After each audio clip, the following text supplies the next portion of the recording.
Garden rich দুর্ঘটনাস্থলে উদ্ধার কার্যের মধ্যেই রাজনৈতিক অশান্তি সৃষ্টি করতে দেখা যায় বেশ কিছু সেখানকার স্থানীয় মানুষজনদেরকে। বিজেপির তরফ থেকে ঘটনাস্থলে সজল ঘোষকে উপস্থিত হতে দেখে সেখানকার মানুষরা উদ্ধার কার্যের মধ্যে হাই হাই স্লোগান দিতে শুরু করে দেয়।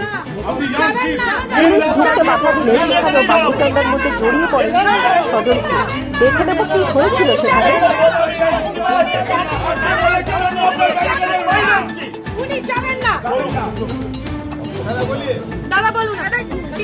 অত্যন্ত লজ্জার বেদনা যে ঘটনাটা ঘটেছে। আমি এই মুহূর্তে রাজনীতি করতে চাই না, আমি এটা নিয়ে কোনো কথা বলতে চাই না।